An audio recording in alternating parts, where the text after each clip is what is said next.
Iran की तो अमरीका Israel की जो जंग चल रही हैगी आ ਉਹਨੂੰ ਲੈ ਕੇ ਜੋ ਲੋਕ ਪੂਰੀ ਦੁਨੀਆ ਦੀਆਂ ਅੱਖਾਂ ਆ ਵੀ ਇਹ ਲੜਾਈ ਖਤਮ ਹੋਏਗੀ ਜਾਂ ਅੱਗੇ ਵੱਧ ਜਾਏਗੀ। ਈਰਾਨ ਵਾਲੇ ਇਹ ਕਹਿ ਰਹੇ ਆ ਵੀ ਅਸੀਂ ਥ੍ਰੈਟ ਦੇ ਅੰਡਰ ਨੈਗੋਸ਼ੀਏਟ ਨਹੀਂ ਕਰਾਂਗੇ ਕਿਉਂਕਿ ਈਰਾਨ ਦੇ ਪਾਰਲੀਮੈਂਟਰੀ ਸਪੀਕਰ ਮੁਹੰਮਦ ਬਾਗੇਰ ਗਾਲੀਬਫ ਉਹਨਾਂ ਨੇ ਕਿਹਾ ਆ ਵੀ ਯੂਐਸ ਦੇ ਪ੍ਰੈਜ਼ੀਡੈਂਟ ਉਹਨਾਂ ਨੇ ਸੀਜ਼ ਫਾਇਰ ਨੂੰ ਵਾਇਲੇਟ ਕੀਤਾ ਆ ਤੇ ਸੀਜ਼ ਕੀਤਾ ਹੋਇਆ ਸਾਡੇ ਮੁਲਕ ਨੂੰ ਖਾਸ ਕਰਕੇ ਸਟੇਟ ਆਫ ਹਾਰਮੋਜ਼ ਨੂੰ। ਤੇ ਉਹ ਕਹਿੰਦੇ ਵੀ ਅਸੀਂ ਇਸ ਥ੍ਰੈਟ ਦੇ ਅੰਡਰ ਕਿਸੇ ਤਰ੍ਹਾਂ ਵੀ ਜਿਹੜੀ ਆ ਉਹ ਨੈਗੋਸ਼ੀਏਸ਼ਨ ਨਹੀਂ ਕਰਾਂਗੇ। ਇਹ ਉਹਨਾਂ ਨੇ ਨਵੇਂ cards on the battle field ਕਹਿੰਦੇ ਵੀ ਇਹ ਪੋਸਟ ਕੀਤੇ ਹੈਗੇ ਟਵਿੱਟਰ ਦੇ ਉੱਤੇ। ਉਹਨਾਂ ਨੇ ਕਿਹਾ ਵੀ ਇੱਕ ਤਰ੍ਹਾਂ ਦੇ ਨਾਲ ਤੁਹਾਡੇ ਤੇ ਸੀਜ਼ ਕਰਕੇ ਤੁਹਾਨੂੰ ਪੂਰੀ ਤਰ੍ਹਾਂ ਦੱਬ ਕੇ ਫਿਰ ਤੁਸੀਂ ਕਹਿਣਾ ਸਰੈਂਡਰ ਕਰ ਦਿਓ ਤੇ ਨਾਲ ਦੀ ਨਾਲ ਵੀ ਟਰੰਪ ਹੁਣੀ ਤਾਂ ਸਟੇਟਮੈਂਟ ਦੇ ਰਹੇ ਹੈਗੇ ਆ ਵੀ ਅਸੀਂ ਜੋ ਸਟੇਟ ਆਫ ਹਾਰਮੋਜ਼ ਨੂੰ ਆਪਣੇ ਕਬਜ਼ੇ ਦੇ ਵਿੱਚ ਲਿਆ ਆ ਉਹਦੇ ਨਾਲ ਜਿਹੜਾ ਈਰਾਨ ਆ ਉਹ ਹੁਣ ਪੂਰੀ ਤਰ੍ਹਾਂ ਉਹ ਬਿਖਰ ਚੁੱਕਾ ਹੈਗਾ ਆ। ਸੋ ਈਰਾਨ ਨੂੰ ਸਰੈਂਡਰ ਕਰ ਦੇਣਾ ਚਾਹੀਦਾ ਤੇ ਉਹਨਾਂ ਨੇ ਕਿਹਾ ਵੀ ਇਰਾਨੀਅਨ ਜਿਹੜੇ ਆ ਉਹ ਆਪਾਂ ਸਰੈਂਡਰ ਨਹੀਂ ਕਰਾਂਗੇ। ਦੂਸਰੇ ਪਾਸੇ ਈਰਾਨ ਦੇ ਪ੍ਰੈਜ਼ੀਡੈਂਟ ਪਾਜ਼ੇਸ਼ਕਿਆਨ ਉਹਨਾਂ ਨੇ ਇਹ ਕਿਹਾ ਆ ਵੀ ਅਸੀਂ ਆਲਵੇਜ਼ ਸਪੋਰਟਿਵ ਆ ਡਿਪਲੋਮੇਸੀ ਦੇ ਤੇ ਜੰਗ ਜਿਹੜੀ ਉਹ ਖਤਮ ਹੋਣੀ ਚਾਹੀਦੀ ਹੈਗੀ ਆ। ਉਹਨਾਂ ਨੇ ਇਹ ਕਿਹਾ ਵੀ ਮੋਡਰੇਟ ਟੋਨ ਹੋਣੀ ਚਾਹੀਦੀ ਆ। ਇੱਕ ਪਾਸੇ ਵੀ ਬਹੁਤ ਵੱਡੀਆਂ ਧਮਕੀਆਂ ਆ ਤੇ ਦੂਸਰੇ ਪਾਸੇ ਫਿਰ ਕਿਸ ਹਿਸਾਬ ਦੇ ਉੱਤੇ ਅਸੀਂ ਜਿਹੜੀ ਆ ਡਿਪਲੋਮੈਟਿਕ ਪਾਥ ਦੇ ਉੱਤੇ ਟੈਨਸ਼ਨ ਨੂੰ ਘਟਾ ਸਕਦੇ ਹੈਗੇ ਆ। ਸੋ ਕਹਿੰਦੇ ਵੀ ਲੋਕਾਂ ਨੂੰ ਇਨਫੋਰਮ ਕਰਨਾ ਚਾਹੀਦਾ ਆ ਕੀ ਰਿਐਲਿਟੀ ਹੈਗੀ ਹੈ ਮੁਲਕ ਦੇ ਵਿੱਚ।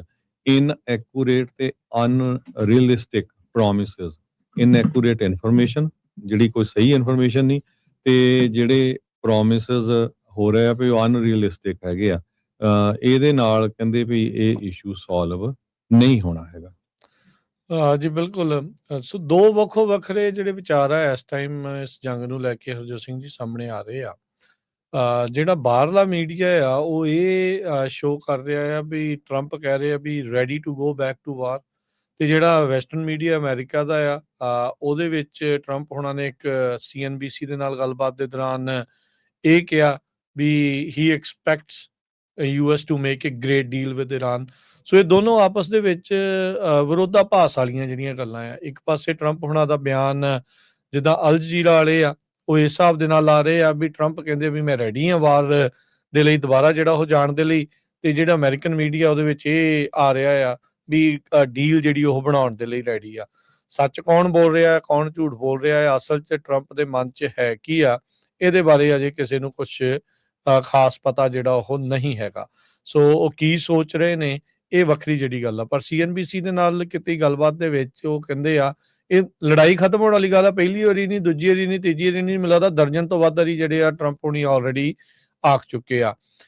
ਪਰ ਉਹਨਾਂ ਨੇ ਨਾਲ ਇਹ ਜਿਹੜਾ ਕਿਹਾ ਵੀ does not expect he will extend ceasefire with Iran. So ਅੱਜ ਜਿਹੜਾ ਸੀਜ਼ ਫਾਇਰ ਖਤਮ ਹੋਊਗੀ ਤਾਂ ਇਹਦਾ ਮਤਲਬ ਆ ਵੀ ਉਸ ਤੋਂ ਬਾਅਦ ਦੇ ਵਿੱਚ ਅਮਰੀਕਾ ਦੇ ਦੁਆਰਾ ਤੇ ਇਜ਼ਰਾਈਲ ਦੇ ਦੁਆਰਾ ਈਰਾਨ ਉੱਤੇ ਫਿਰ ਜਿਹੜੀ ਲੜਾਈ ਆ ਉਹ ਜਿਹੜੀ ਛੇੜੀ ਜਾਊਗੀ ਉਹਦੇ ਤੇ ਹਮਲੇ ਜਿਹੜੇ ਉਹ ਹੋਣਗੇ। ਉਹਨਾਂ ਨੇ ਕਿਹਾ ਵੀ ਅਸੀਂ ਇਹਨਾਂ ਦੀ ਨੇਵੀ, ਜਲ ਸੈਨਾ, ਇਹਨਾਂ ਦੀ ਏਅਰ ਫੋਰਸ, ਹਵਾਈ ਸੈਨਾ ਇਹਨਾਂ ਦੋਨਾਂ ਨੂੰ ਹੀ ਜਿਹੜਾ ਉਹ ਨਸ਼ਟ ਕਰ ਦਿੱਤਾ ਆ ਤੇ ਉਹਨਾਂ ਦੇ ਲੀਡਰਸ ਵੀ ਜਿਹੜੇ ਆਪਾਂ ਨਸ਼ਟ ਕਰ ਚੁੱਕੇ ਹੈਗੇ ਆ। ਸੋ ਖਤਮ ਕਰ ਚੁੱਕੇ ਹੈਗੇ ਆ। ਸੋ ਉਹਨਾਂ ਨੇ ਕਿਹਾ ਵੀ ਕਹਿੰਦੇ ਮੈਨੂੰ ਲੱਗਦਾ ਨਹੀਂ ਵੀ ਉਹਨਾਂ ਦੇ ਕੋਲ ਕੋਈ ਚੋਇਸ ਬਚੀ ਆ।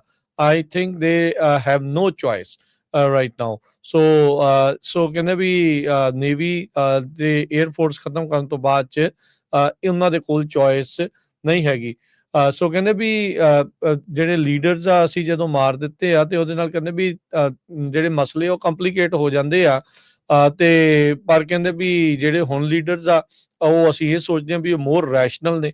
ਸੋ it is a regime change no matter what you call it, which is not something I said I was gonna do but I have done it indirectly.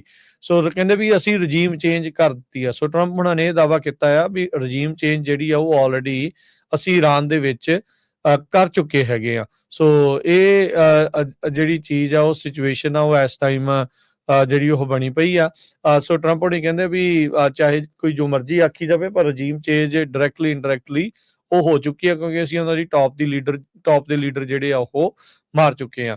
ਦੂਜੇ ਪਾਸੇ ਇਹ ਜਿਹੜੀ ਗੱਲਾਂ ਆ ਰਹੀਆਂ he is ready to go back to war ਜੇ Iran deal ਦੇ ਨਾਲ ਡੀਲ ਜਿਹੜੀ ਉਹ ਨਹੀਂ ਹੁੰਦੀ ਸੋ ਪਾਕਿਸਤਾਨ ਦੇ ਜਿਹੜੇ ਇਨਫੋਰਮੇਸ਼ਨ ਮਿਨਿਸਟਰ ਆ ਉਹ ਕਹਿ ਰਹੇ ਆ ਵੀ ਈਰਾਨ ਦਾ ਜਿਹੜਾ ਰਿਸਪੌਂਸ ਆ ਉਸ ਚੀਜ਼ ਉੱਤੇ ਡਿਪੈਂਡ ਕਰੂਗਾ ਵੀ ਉਹ ਡੈਲੀਗੇਸ਼ਨ ਉੱਧਰ ਨੂੰ ਘੱਲਦੇ ਆ ਜਾਂ ਨਹੀਂ।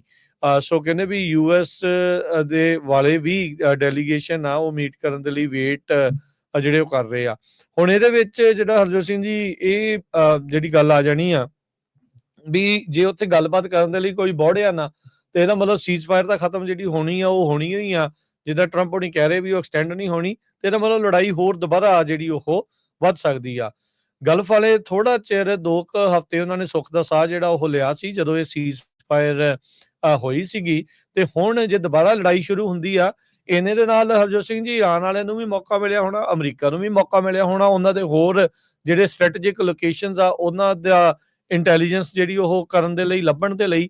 ਤੇ ਦੂਜੇ ਪਾਸੇ ਈਰਾਨ ਵਾਲੇ ਕਹਿੰਦੇ ਹੋਣੇ ਵੀ ਅਸੀਂ ਆਪਣੇ ਆਪ ਨੂੰ ਹੋਰ ਕਿੱਦਾਂ ਮਜ਼ਬੂਤ ਕਰ ਸਕਦੇ ਆ, ਉਹਨਾਂ ਨੂੰ ਵੀ ਮੌਕਾ ਮਿਲਿਆ ਹੋਣਾ।